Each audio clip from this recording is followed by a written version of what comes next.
harassed during her 26 years in the Air Force. And tonight at 10, we'll break down statistics of sexual assault in the military. Pat, Valerie, back to you. Natalie, thank you. The Maricopa County prosecutor who tried the Jodi Arias murder case in 2013 is now accused of sexual harassment. The Arizona State Bar Association says Juan Martinez sexually harassed female staff within the county attorney's office. They also accuse Martinez of having an inappropriate relationship with a blogger, covering the case and leaking information to her. Arias was convicted of killing her boyfriend, Travis Alexander, in May of 2013.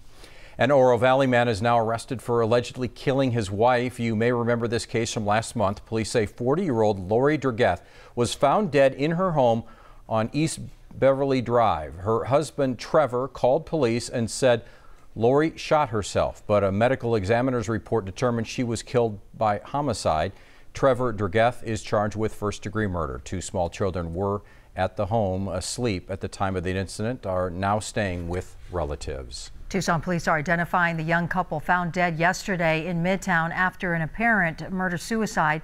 They say Genevieve Como and Ethan Lindauer were found dead in their home near Fort Lowell and Mountain Avenue. Como was a graduate student at the University of Arizona. Detectives believe Lindauer shot Como and then himself. A friend reportedly found them dead inside the home. A child pornography investigation led to a shooting incident in Benson this morning. Federal agents from Homeland Security Investigations went to an RV park near Benson's busiest street shortly after 8 this morning. HSI says they had a warrant to search for child pornography, but when they arrived, the man inside fired several shots at them. The agent fired back.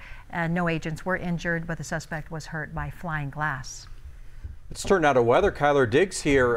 This was a darn right warm day. It was a warm approaching day. Hot. I know I won't use that. Triple digits are hot, but for this time of the year, yeah, it gets your attention. And it happened. Yes, it happened to be our warmest day of the year so far.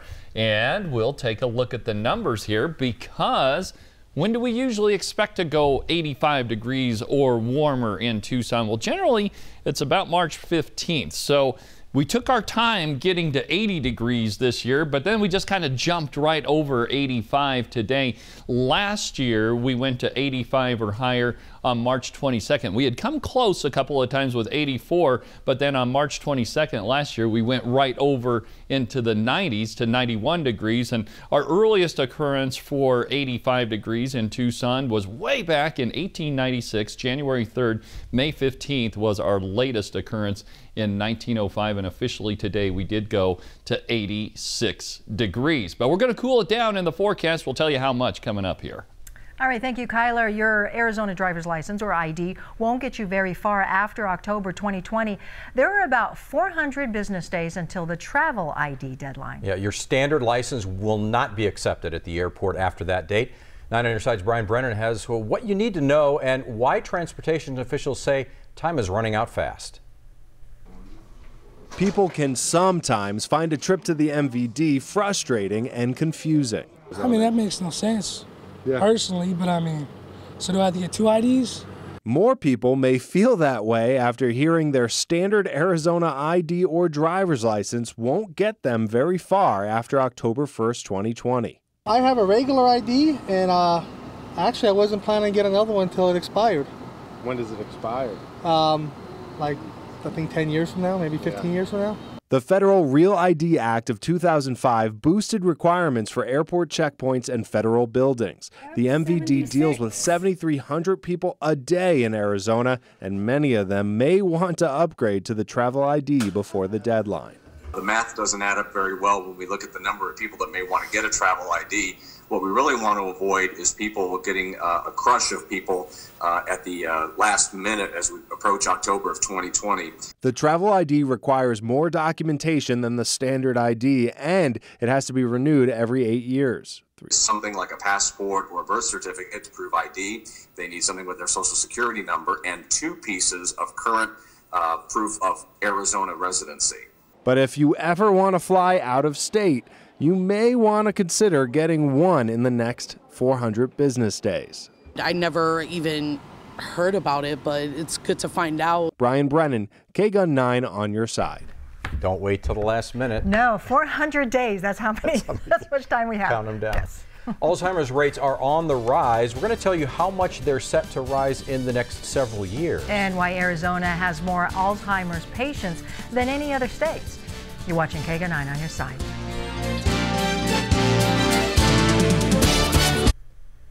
New numbers from the Alzheimer's Association Facts and Figures report revealed Arizona has the fastest growth rate of people with the disease. In the next 6 years, the number of people with Alzheimer's is expected to increase 43%. The Southern Arizona Regional Director for the Alzheimer's Association said the reason behind the big increase has to do with the people who come to Arizona.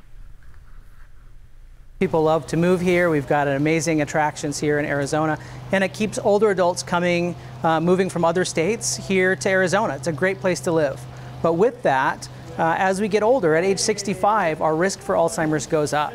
And because more people at that age range and older are moving here, more people will be affected by Alzheimer's disease. The report also found only 1 in 7 seniors are getting cognitive testing, which is used to detect Alzheimer's disease. And Arizona is a great place to move to and come to because of the beautiful weather like we have seen today. Kyler Diggs, right? Yes, and the changeable weather too. We had the winds of change blowing out there today. They're starting to settle down. They're going to pick back up again. We're going to let you know what they're blowing into town. Plus, former Wildcat Alonzo Trier back in Arizona, what he's saying about his time at McSally Center. You're watching KGUN 9 on your side.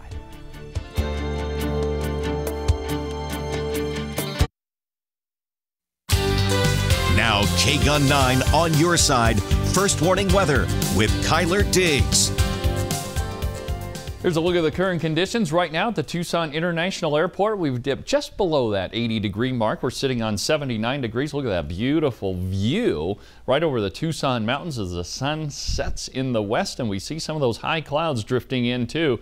Indications a little change on the way, but those clouds won't produce any rain this evening. It's too dry at the surface for that with a dew point of 18 degrees, only 10% humidity. Wind is starting to settle down now, still at the west-southwest at 9 miles an hour. 78 degrees right now in Phoenix, 81 in Yuma, 74 in Nogales. Overnight tonight, we will continue to see some high clouds.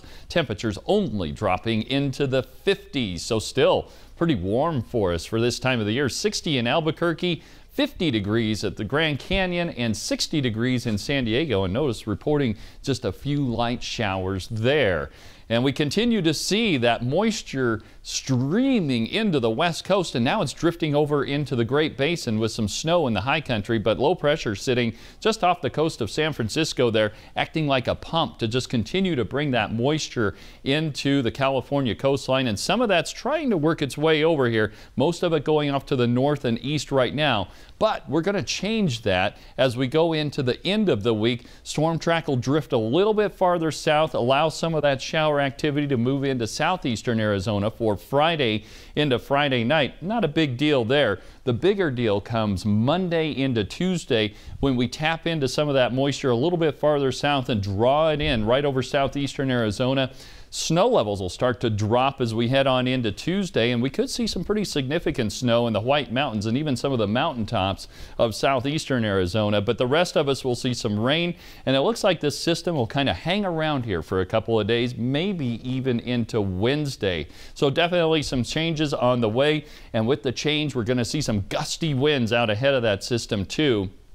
Tomorrow afternoon, well, wind speeds will be anywhere from about 15 to 20 miles an hour, and then we'll kick them up again on Friday. So quite a bit going on in this forecast. And as far as the rain totals go for this initial wave of precipitation, looks like we might see a couple of tenths of an inch of rain or so, probably less over Cochise County.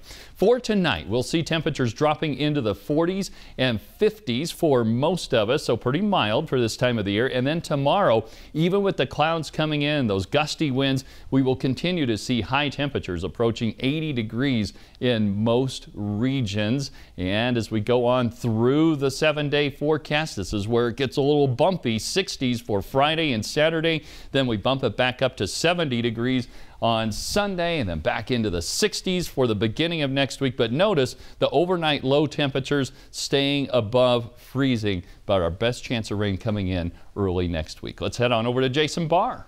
All right, thank you, Kyler. Arizona basketball has its regular season finale this Saturday at home against ASU. It will be senior day for Ryan Luther and Justin Coleman. The Wildcats can finish anywhere from 4th all the way down to 10th in the Pac-12 standings.